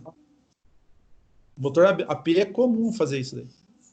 Você pega o motor AP que ele sofreu superaquecimento, aí o cara continua, põe a água lá, no caso, fala, não dá nada, não. Daí daqui a pouco queima a junta, na hora que queimar a junta, o cara vai acelerar forte, parece que o motor tá estourado a parte de baixo. Daí você vai falar assim, não, o motor tá ruim. Não é, às vezes é só a junta queimada. Tá? Só a junta queimada. Só a junta queimada. O cilindro do centro ainda. Quando você pegar isso aí, do centro. São uns negócios meio estranhos. Tem um carro que tem um defeito assim, original de fábrica dele. Ninguém tirou. Vocês conheceram aquele Escort europeu? Conheci. Aquele grandão? Então, aquele carro lá, para tirar o barulho de rajado quando o motor é CHT, eles colocaram uma manta para absorver o ruído em cima no caso, em cima do câmbio. Se você falar que vai tirar esse tipo de ruído, meu amigo, você arrumou uma sarna para se coçar. Ou se não, tirar rajado, por exemplo, de motor transversal da Fiat, por exemplo. Você pisa na embreagem, para de bater. Na hora que você solta a embreagem, começa a bater de volta. Você já pegou esse barulho ou não? Não. Então, um dia que chegar um desses lá e o cara falar que tá batendo lá, não fala que vai tirar, que você vai arrumar para a cabeça, viu? É fogo entre dente de coroa e pinhão, isso aí. Isso não sai. Não tem como encostar mais uma na outra. É só se você trocar a caixa dele lá. Tem uns camaradas que põem excesso de óleo, tem outros que colocam óleo mais grosso, tal, mas é tudo paliativo só. Aí é questão do caso de estar fazendo a tal do diagnóstico. E outra coisa, se vocês pegarem motor CHT, aí, esse motor que foi derivado do Corcel ali, ó, aquele motor que era Renault,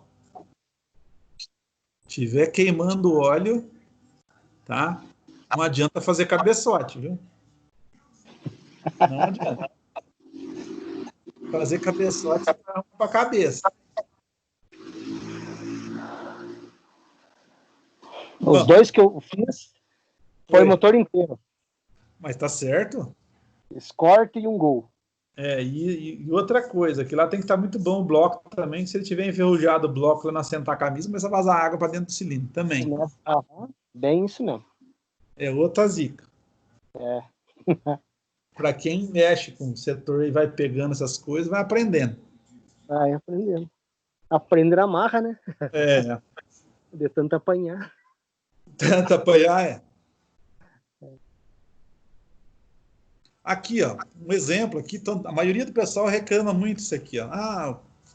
Cheiro de combustível dentro do carro. Cheiro de combustível dentro do carro pode ser, por exemplo, que essas bombas hoje novas, que tem essas carcaças, no caso, plástica, rachar aqueles canos, alguma coisa assim, ou o cara vai trocar a bomba de combustível, lá, o refil, tem aquele anel de vedação, ele não coloca ele na posição, começa, quando chacoalha, ou põe mais combustível que o normal, começa a dar vazamento. Então, isso é padrão que a gente, no caso, vê em algumas coisas. É mais a questão de estar procurando o que é, né? Os Corsa, que você falou lá, era comum ter a mangueira lá no tanque também, rachava aquilo, começava a dar vazamento de gasolina, e aí afunda.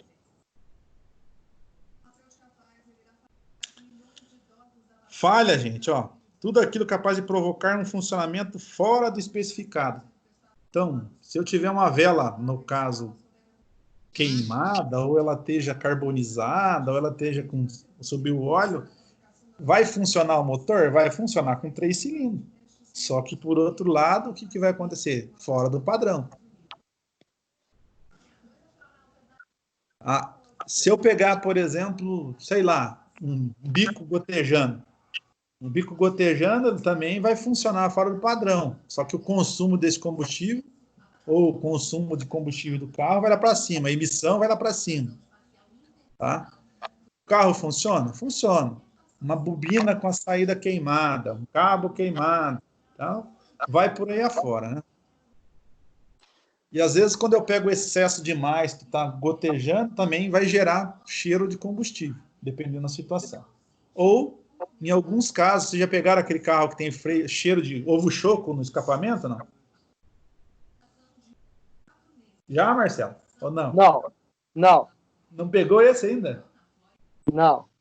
O catalisador, quando ele começa a cair, no caso, muito cru o combustível, ele dá um cheiro que você não aguenta, parece que é ovo podre. Problema no caso de excesso, ou o carro não está queimando, falhando, alguma coisa assim. Ambiente fechado, terrível. Pegava...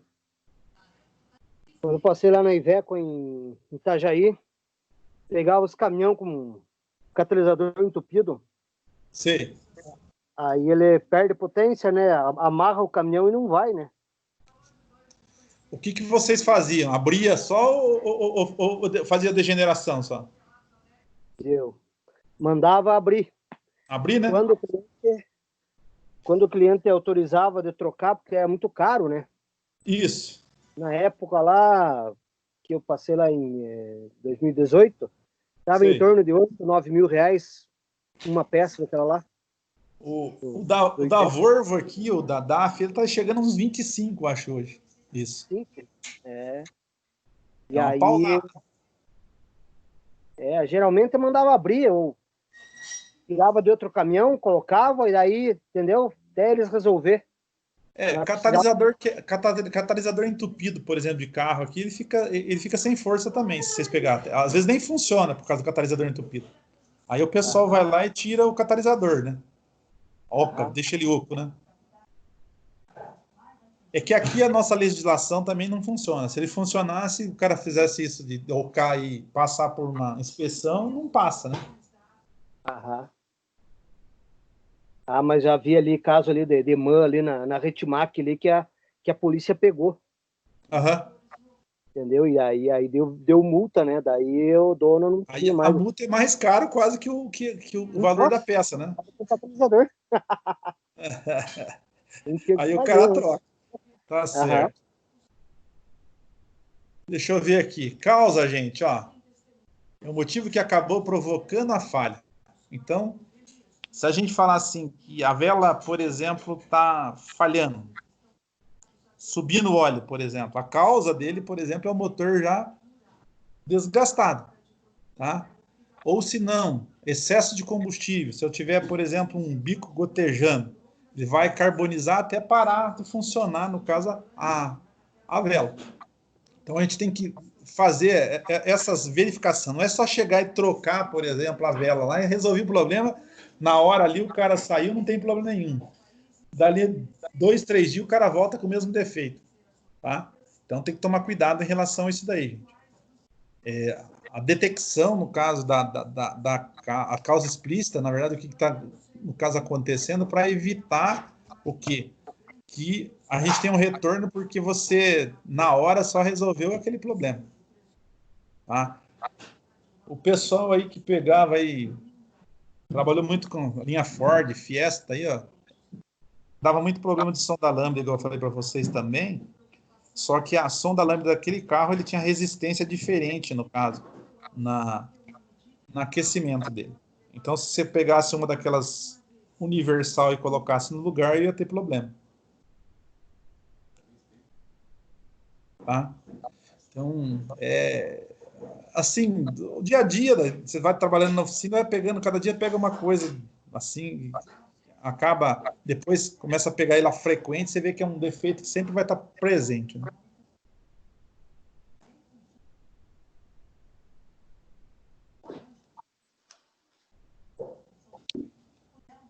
Aqui, a gente tem que definir, de preferência, no caso, pelo diagnóstico, que sistema que pertence, no caso, àquela tipo de falha, tá? A gente está falando hoje de sistemas integrados no sistema eletrônico. Quando a gente fala nisso, às vezes eu pego como referência no sensor de rotação, por exemplo, do motor, posso estar informando a minha caixa, tá? Então, existem referências que vão tomando aqui, então eu tenho que saber diagnosticar, se eu estou diagnosticando a parte de alimentação ou a parte de gerenciamento eletrônico, no caso do motor, ou gerenciamento eletrônico da caixa. Tem que prestar atenção nisso daí, tá? Para evitar erro no caso de diagnóstico. Por quê? Aqui a gente está falando aqui, ó. Cada sistema hoje que é compartilhado, tá? Ele tem, no caso, informações simultâneas, um com o outro aqui, pode, no caso, tá alterando o funcionamento um do outro.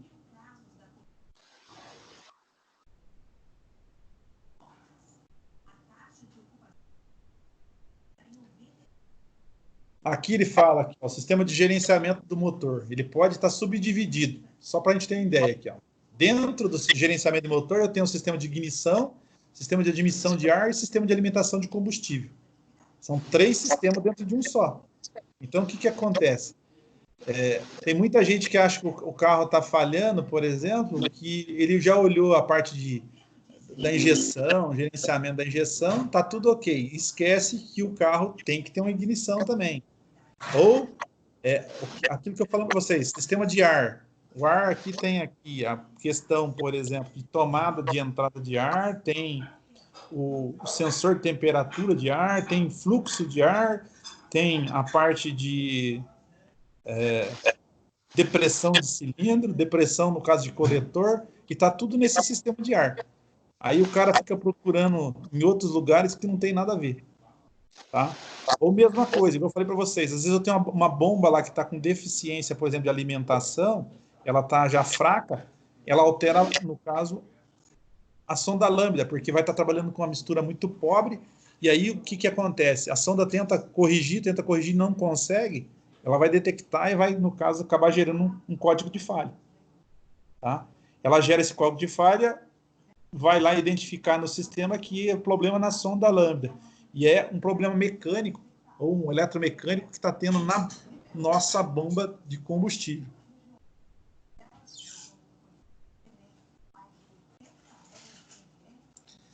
E aqui o ideal é que vocês preparem uma estratégia para vocês verificarem cada um. Então, se eu tenho aqui um problema no sistema de gerenciamento, então eu devo só olhar, por exemplo, a parte de alimentação, no caso de combustível, que é bomba, filtro, eu tenho que fazer no macro. Então, eu vou ver todo o que faz o gerenciamento do motor, não só isso. Então, eu tenho o sistema de ignição, que vai estar implícito ali, a parte de admissão, que vai estar implícita ali. Se eu tiver turbo, se eu tiver intercooler, vai estar todo, no caso, jogado em cima disso aqui, em relação para a gente, no caso, estar vendo, tá?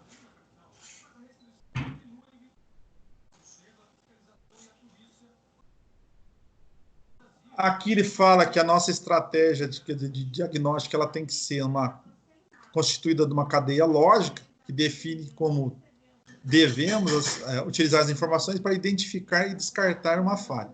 Tá? Então, a maioria das vezes a gente faz, no caso, algumas perguntas para a gente mesmo, ou a pergunta, por exemplo, para o operador, para o motorista, ou para o dono, o cliente que você está atendendo. Tá? E dessa forma você consegue, por exemplo, resolver, por exemplo, alguns problemas só de conversando com um camarada, tá? O planejamento aqui, ó, ele garante, no caso, uma rápida identificação e uma solução de uma causa, suprimindo a falha em determinado sistema do veículo, reduz as trocas desnecessárias de peça, tá? E o desperdício de tempo, com métodos de reparo, e evita a insatisfação do cliente com reparos imperfeitos e inacabados. Então, quando a gente tem um planejamento. Até aquele teste que você faz antes, no caso de começar a mexer com o veículo, e aquele teste que você faz depois que você terminou o veículo, também faz parte da estratégia ou planejamento estratégico. Por quê? O antes, eu sei como é que vai ser o comportamento do veículo, ou o tipo de falha. E o depois, para ver se você realmente resolveu o problema, no caso, daquele inconveniente ou daquela falha. Então, eu tenho que ficar atento em relação a isso daí. Tá? Então, isso faz parte da estratégia. As concessionárias, de um modo geral, a gente fala lá, tem o consultor técnico que fica recebendo lá o veículo, e depois tem aquele cara que, depois que o técnico mexeu, ele vai ter aquele cara que vai dar a volta lá para ver se resolveu realmente o problema. Tá? Então, ele faz lá, ele verifica o que foi colocado na ordem de serviço, como é que era o comportamento, e depois vai fazer o teste final para entrega, no caso do veículo. Isso quem faz nas oficinas particulares realmente é o próprio mecânico, né? Tá? Ou o dono da oficina, alguma coisa assim. Que vai estar lá. Depende da estrutura que você tem lá para estar rodando.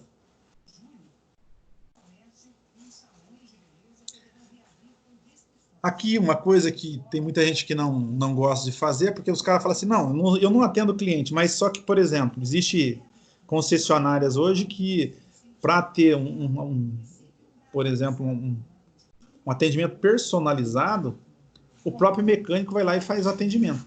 Se vocês forem na Chevrolet aqui, é desse jeito, aqui em Ponta Grossa. Quem faz o atendimento, no caso do cliente, é o próprio mecânico. Tá?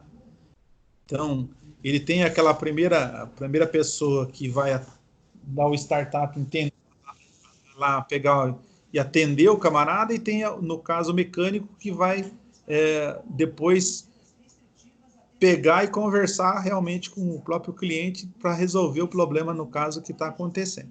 Tá? Então, ouvir pacientemente, cuidadosamente o cliente para poder identificar o problema. Isso é o mais adequado hoje. Tá?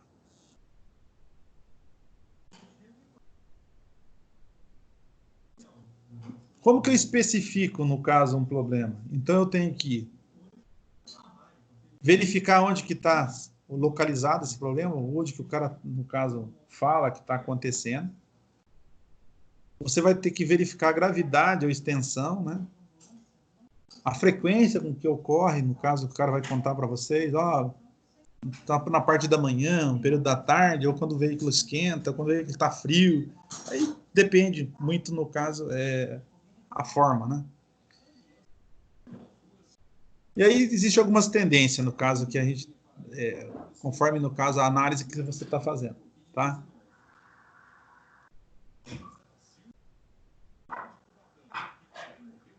Investigue o problema. Você está totalmente familiarizado com o sistema? Então, se você conhece o que ele está pedindo, eu mexo muito com injeção, ele está falando da injeção. Eu mexo com o motor, eu mexo com a parte de transmissão, eu mexo, por exemplo, com a parte de freio, parte de suspensão. Então, cada um desses aqui, se você é familiarizado com o sistema, fica logicamente mais fácil de você estar identificando o problema, tá? Aí você tem aqui conhecer as estratégias que estão relacionadas ao problema. como que ele funciona, ou o que está sendo afetado, né? Vai inspecionar e compartilhar os circuitos com aquele que apresenta o problema. Então, na verdade, a gente tem que ver se ele está integrado no circuito ou não está integrado, ou ele faz parte do processo. Então, a gente tem, por exemplo, o sistema de freio, ele está dentro, no caso, do sistema de suspensão. Tá?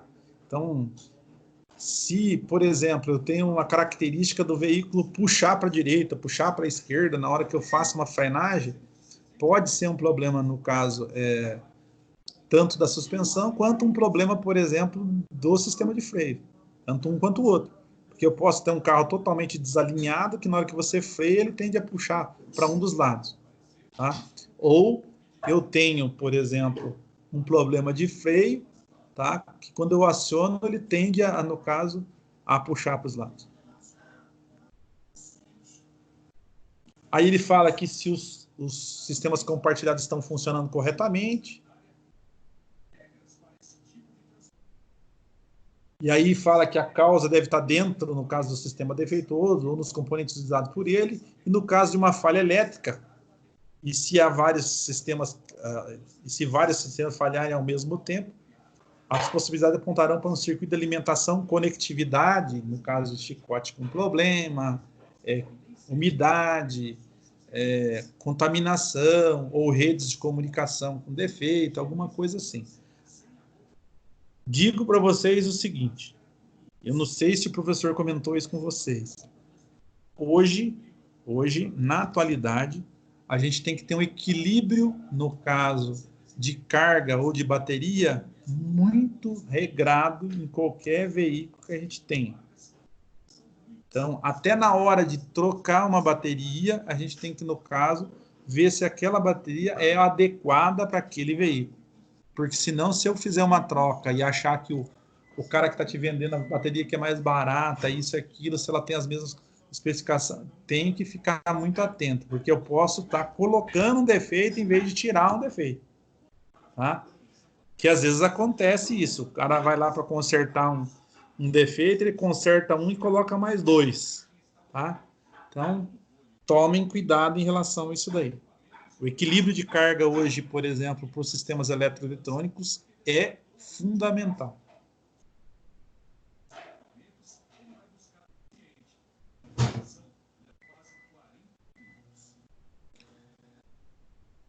Aqui, ó, desdobre as possíveis causas. Então, eu tenho aqui, fazer uma mentalização, ou fazer um mapa mental ali, o que eu posso estar verificando. A princípio, você pergunta para você mesmo, será que isso poderia, no caso, provocar esse problema? E aí tem alguns recursos que eu posso estar utilizando. Eu posso utilizar um diagrama, eu posso usar, no caso, um fluxograma, e depende, no caso, qual que é a complexidade que a gente está tendo. Tá? Se a gente está trabalhando com uma coisa que a gente não conhece, no caso, muito, se for os sistemas mecânicos, é mais fácil a gente estar resolvendo. Agora, quando se trata de sistemas elétricos, que no caso inclui aí diagramas elétricos ou diagramas eletrônicos, é melhor que você monte uma estratégia e faça aí, no caso, uso, no caso desses diagramas, desses fluxogramas, para você estar resolvendo. Tá? O problema é que facilita, por exemplo, na hora de você estar dando um resultado final aí, no caso do teu diagnóstico.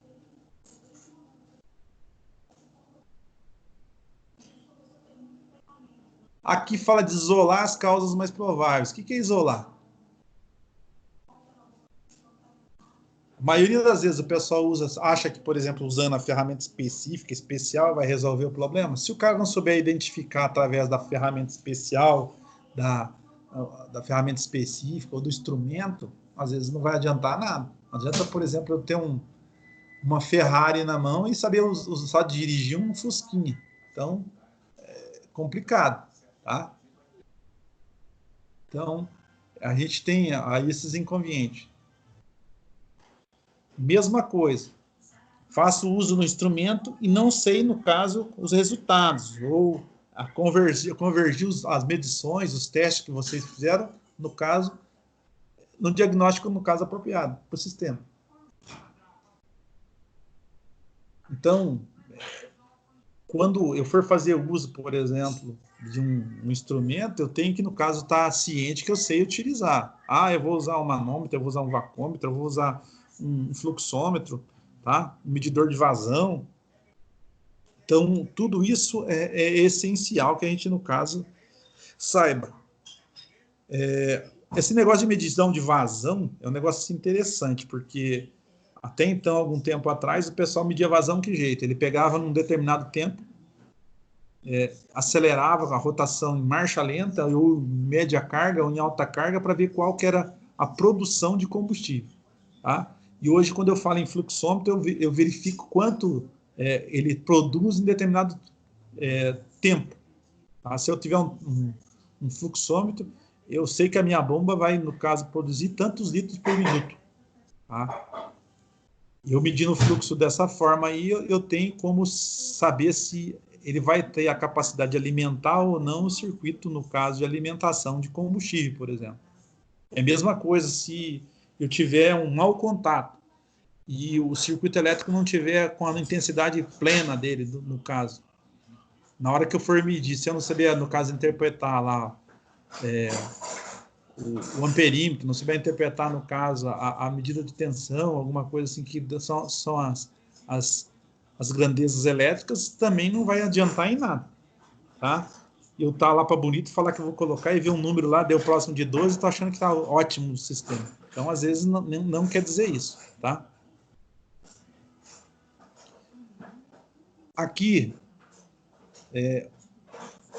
o scanner, ou, no caso, o nosso rastreador, ele é um norteador, não quer dizer que ele resolve, por exemplo, o problema para a gente, tá?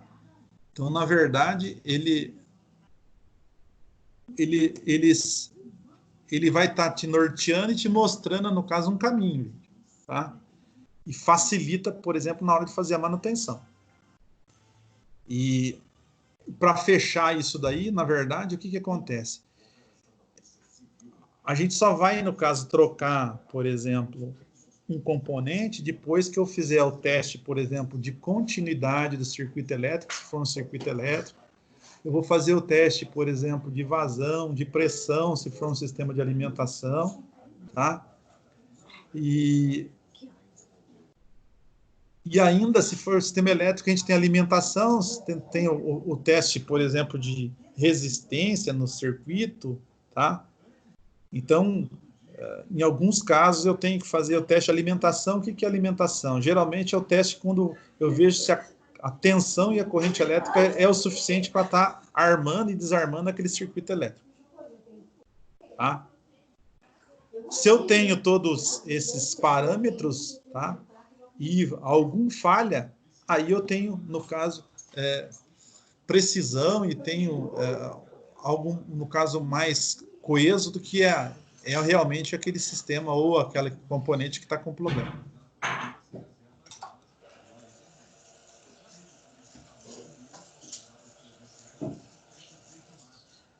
O que eu tenho que verificar depois?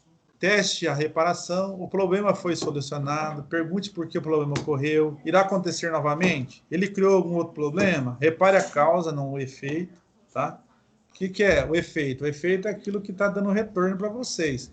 Então, a causa, eu tenho que ir na causa raiz, no caso, para estar resolvendo, tá?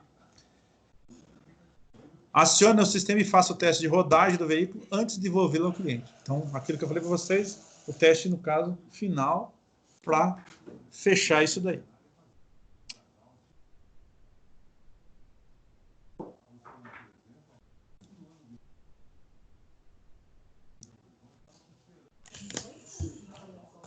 Gente, nós estamos quase 2 horas falando. Vocês já acham que é o suficiente ou vocês querem que a gente, no caso, pare e continuamos na outra aula, alguma coisa assim? Tem mais algumas coisinhas para terminar. O que você acha, Marcelo?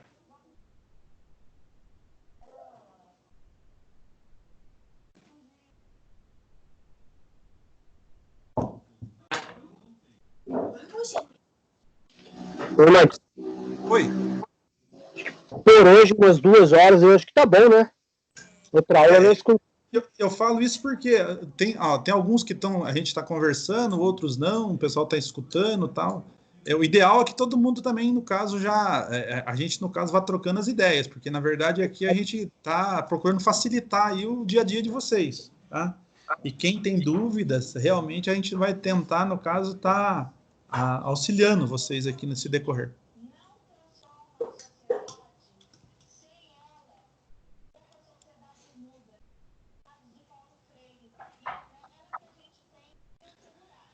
E outra coisa, eu estava conversando aqui, pessoal, o pessoal aqui está perguntando para mim, aqui, eu agora dei uma olhada aqui nas perguntas, o pessoal está falando das avaliações. Eu vou colocar a avaliação, por exemplo, no grupo de vocês, então, tantos dias, depois o pessoal pode, no caso, me devolver, tá? Vocês vão ter tempo aí, no caso, de conversar entre vocês, ou ter material para vocês estarem consultando e tal, para a gente, no caso, estar deixando um negócio bom para vocês também e não prejudicar ninguém. Tá? E a questão do horário, gente, tem gente aqui que diz que para eles tanto faz, pode ser às 18, outros falam que é 19, mas mantemos às 19 horas quando nós estamos aqui conversando ou entramos às 18h30, que é o horário nosso normal? Eu acho que é às 19. 19 é melhor, que o pessoal está chegando do trabalho, né? Dá um tempo de comer alguma coisa na hora que chega, tal, para a gente começar a conversar. Isso.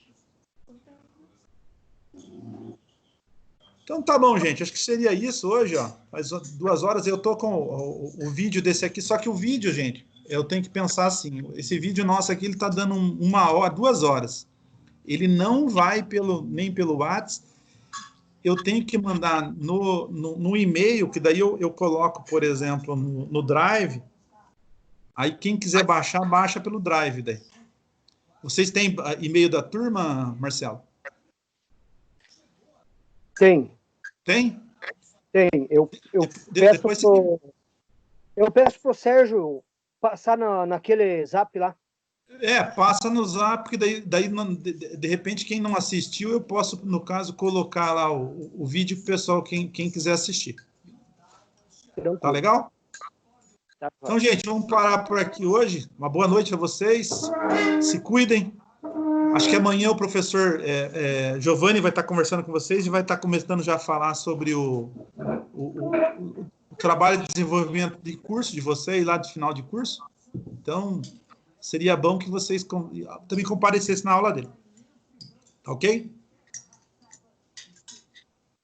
Ok, professor.